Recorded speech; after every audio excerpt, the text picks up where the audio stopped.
Ladies and gentlemen, welcome back to ShootOut as we grace you with another video in these circumstances and in this sort of look. But we hope you enjoyed the last one. Go and check out what me and George have had to say about the title race and who's actually now going to go all the way, considering the way that it's all gone down. Have City let it slip a little too much? Make sure you go and check that out from yesterday. But we're going to talk top four. Oh boy, it's spicing up now. All four teams have now gotten just that bit closer together. Mate, do you know what's really funny? We've got to tell them. We're recording this video directly after we ended the last one because we got missile siren alerts on our phones. Yeah. But Yeah. we love you lot that much that we're like, do you know what? Nah, we'll give it a go. We'll risk it for the biscuit and we're just going to come straight back on it. But mate, honestly, this week of football, it started off for me with Liverpool. Like Wolves, we've got to. I'm holding my hands up here because I didn't even think that their gravestone deserved a paint job, mate. But now I'm thinking, do we maybe the grave? Maybe we're actually about to see resurrections. No, we are. The grave's been breached. I've seen two hands come out of there. Not one, two. What was it like? Was it like this? Yeah, just two hands has gone. Just like, get back in, you bloody mug. You're meant to be dead. Honestly, Bro, do you know I don't know. Their fixtures, I'm getting their fixtures up now. Wolves' fixtures are actually mad too because they've got some very winnable games. So listen to this. This is crazy. So they've got Liverpool in the FA Cup. Then they go to Brentford away, which will be quite tough. Then they play West Ham away, Leeds away, Tottenham at home and Sunderland at home. And then Fulham at home, Brighton away and Burnley away. Like, that is the easiest end to a season I've ever seen. Yes, although their games that they've done really well in have been against top teams. That's true. But imagine if they win their next, imagine if Wolves win the next 3 games. They'll not finish bottom. Burnley will finish bottom. And then that will be, I think, one of the biggest shocks of the season. 100%. But Liverpool's loss set everything else up for probably the best Chelsea week. Is this the best Chelsea Premier League week of the season in terms of how important our result was, how good our performance was, and how everything else around us that affects us also kind of fell in line with us? Or is that pushing it? It's up there. I think I can't really. I'm trying to remember. No, I think you might be right. Because we're actually at the back end of the season, so now all these results actually mean a lot more than they do at the beginning. So yeah, I feel like that is the case. Yeah, we've had our game go in our favour and in a very convincing way. Liverpool losing to bottom of the league in that way. United losing in the last minute to 10-men Newcastle, and we beat Aston Villa in that battering. So it couldn't have gone any better, except for, Arsenal not winning. That would have been nice. That would have been the perfect end to everything. I've been cherry on the cake, but there's no cherries with this cake. But the cake is still nice. Yes. Speaking of cake, I haven't had cake for a very long time, mate. I do miss the cake. I do miss the cake. But Chelsea, I don't think obviously we didn't start very well. We conceded in the second minute, which as soon as that happened, my reaction, bro, was to laugh.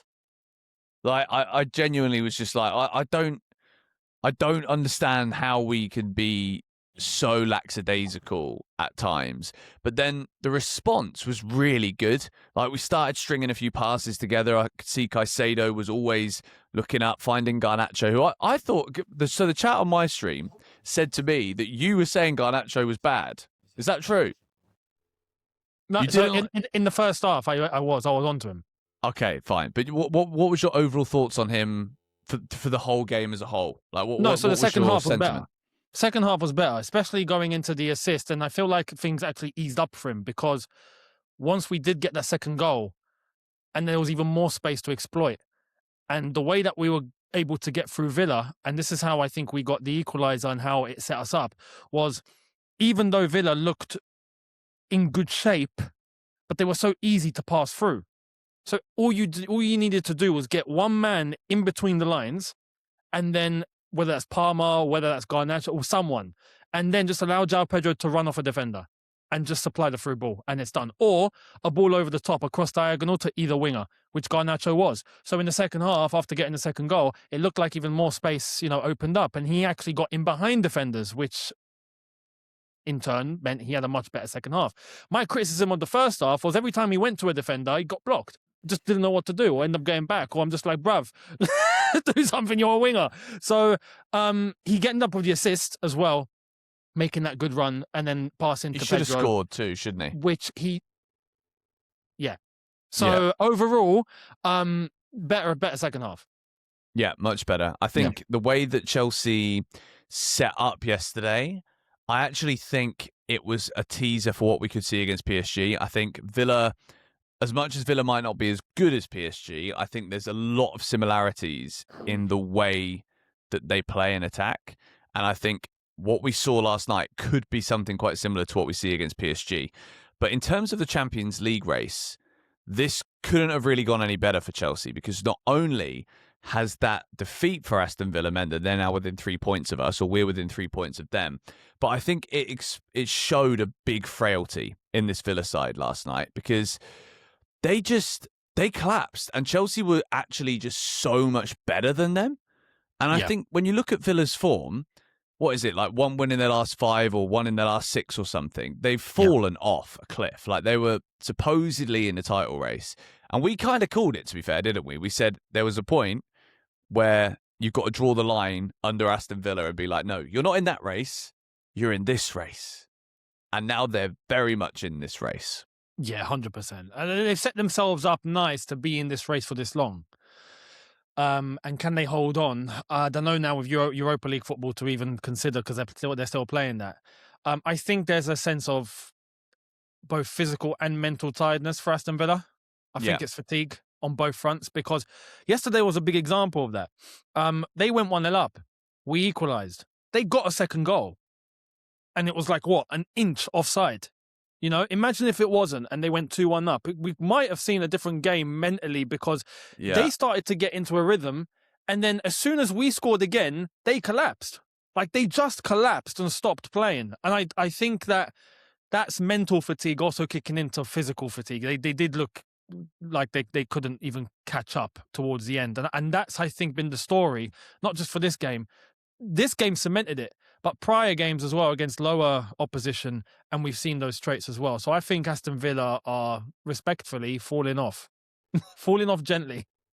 Yeah, no, I agree with you. I also think when the players that you bring off the bench to change a game are Ross Barkley and Jadon Sancho. Yeah, exactly. Yeah. What do you expect, really, to be honest? I think this is maybe Villa's ceiling. I think they'll still be very close, but I think they're going to fall off. And I think that game yesterday, as much as the win was important, for me, it just made me think, okay, these lot, I don't think they're going to win a load of matches now between now and the end of the season. I agree. And I think they're missing a key player here, man. I think since he's been gone, I think it's been a big reason. Similarly to how we looked at Rodri with City at one point. I think McGinn not being in that Villa team is huge, man. Yeah. Huge. No, big time. Even Kamara, who was playing a lot earlier this season, he's been missing as well. Yep. But let's also talk about Newcastle and Man United, because they were always going to find that defeat at some point. Carrick wasn't going to go unbeaten forever, as much as Man United fans might have wanted to believe that was the case. And to be honest, the amount of late goals they were scoring, I was actually starting to wonder, like, what the bloody hell is going on here? But that winning goal, mate, I think that's my favourite goal I've seen this season, because it goes against everything that is currently being talked about in the Premier League. And like yesterday, I was whining on the video talking about, Arsenal's so boring. But Eddie Howe's post-match interview explaining this William Osula goal is incredible, because he's trying to explain how he didn't really think that he had it in his locker. He's like watching him run all the way up the pitch, and he's just hoping that he doesn't just allow a turnover to happen. It's like, well, you're running into nothing, mate. Like, what are you going to do here? Like, even if it ran out for a goal kick, that's probably just still the worst thing you could do, because you give United the possession. And then as soon as he looks inside, obviously I wasn't watching it live because I was making 6 things we learned for the Chelsea game. I'm like, there's no way. And then he shoots. I'm like, that is remarkable. It's a beautiful hit. pure instinct, isn't it? And a player just being like, "Do you know what? Screw it. I'm doing it."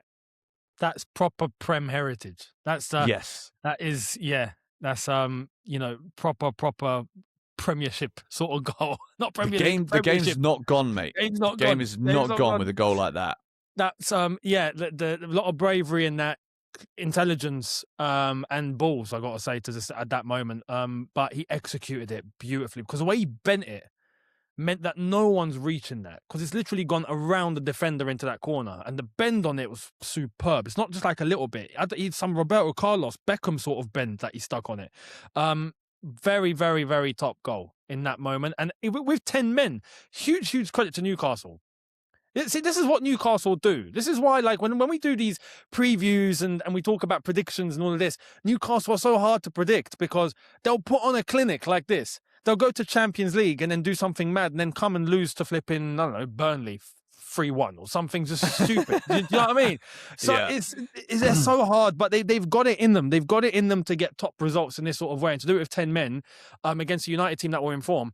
Fair play. And I do have to say about United, all of a sudden, see, this is where I think a lot of people can be really fickle. United lose one game in this sort of way, and albeit it's a bad loss, right? It's because you're playing 10 men. You should have that for a big portion of the game under control, and they lost. But all of a sudden now, our Carrick's doesn't know what he's doing. He ain't got a clue. It's like, do you know what I mean? Like, there's been a really good amount of form, and not just form. United have played well, and they've had this. Now, how are they going to bounce back? How are they going to react? 100%. I do think that Carrick overall was slightly exaggerated to make it look like he's the next coming of Alex Ferguson. For like, no, people got to chill on that end as well. Yeah. I do think they've got something solid, and I do think they'll go all the way in this race. I think Man United's blessing, and sometimes it depends like which way you look at it, but I think fixture congestion, if you've got the squad to manage, if you can manage it, can be a good thing, because you build momentum. But also the fact that they only have to focus on the Premier League because they're not involved in any other competition, with the squad that they've got and the quality that they have, that should be enough to see Man United over the line, to be honest. It's Aston Villa. I think Villa's best chance, maybe this is actually a very outlandish statement, but I kind of believe it's true. I think Villa have actually got more chance of winning the Europa League than they do finishing in the top 5. Really? Just purely because I think, mate, Chelsea, we're just stupid, aren't we? Like, we've got really good players. We could be really good. And when we are really good, like last night, I'm like, yeah, there you go. That's what we can flip and do. But then we can screw it up on so many occasions. But I do think we've got the quality to get it over the line. Liverpool, I've been saying it all season, and I know that, to be fair to you, you have been very much on Liverpool's case, and you have predicted a lot of results that have gone against Liverpool correctly. So I will take my imaginary hat off to you for that. But I do think Liverpool have got a squad that might be better suited to playing Wednesday, Saturday. Yeah, whereas sure. Villa playing on Thursdays, do they have the squad? I mean, like we've already said, the subs they made last night shows that they don't really have the squad. So I think that's going to let them down. It can. I gotta say, I have to be honest. From a neutral perspective, because obviously we want Chelsea to get top 4, but it would be a shame to not have Aston Villa get a Champions League spot after the season they've had. I would very much like them to get the spot. And right now, I have to say, I am doubtful that they're falling off, because it's not like there's just 3 games left. There's 3 games left. It's all right, but there's still like a good 9 games left or so. It might be a little too much for them to handle, unless they just get eliminated from the Europa League. I don't know, but they might actually go all the way. I do agree. I reckon they can go all the way in the Europa League, especially with Emery. He's been there and done it too many times. It wouldn't surprise me, but that could hinder them. Yeah, I think Chelsea, Liverpool, Man United will do it. And the order, it's too early to say the order. I don't know who I think is going to... I want to say Chelsea are going to finish 3rd. I want to say that. Of course, I want to say we're going to win the league. Well, that's a topic for another day, isn't it? We're probably going to get sirens going off on our phones now that we've mentioned that statement. Probably. Another very interesting week of Premier League football. We had some results in other games that were notable. Were West Ham winning 1-0 at Fulham, which does mean at the time of recording this, which is just before the Tottenham Palace game starts, Spurs are 1 point away from the drop, Eunice. They are. It's happened. We said it would. We said it would be within 3 points at some stage. And they're 1 point away right now. It could be 4 by the time you watch this video. If they beat Palace tonight. But it's going to be interesting. I don't know how that's going to go down. But pressure's on. Because Nottingham Forest got a point at the Etihad too, which means they're right behind Spurs as well. So if Spurs either lose or draw, it's 1 game away from a potential relegation zone drop for Tottenham. Mate, I think we need to do, if at the time in which you're watching this video, if Spurs do lose to Palace, we've got to do an emergency video, haven't we? After this one. Has to be done. So by this point you're watching this, you'll know if this is the last time that you hear from us today. If Tottenham do get beat by Palace, we will talk about it, and it will be the next video on the channel. For now, it's got to be a Riverside setup because, well, the world has gone mad. And if you didn't see yesterday's video, you'll see how difficult it can be at this moment in time. But if you guys did enjoy it, be sure to hit the like button, subscribe to Eunice Talks Football, Eunice Talks Chelsea, ShootOut, more GBFC and GBFC. And if you've done all of them, you're a top lad. You just get a prize. The prize will be one day we'll do a stream together again. We'll see you later.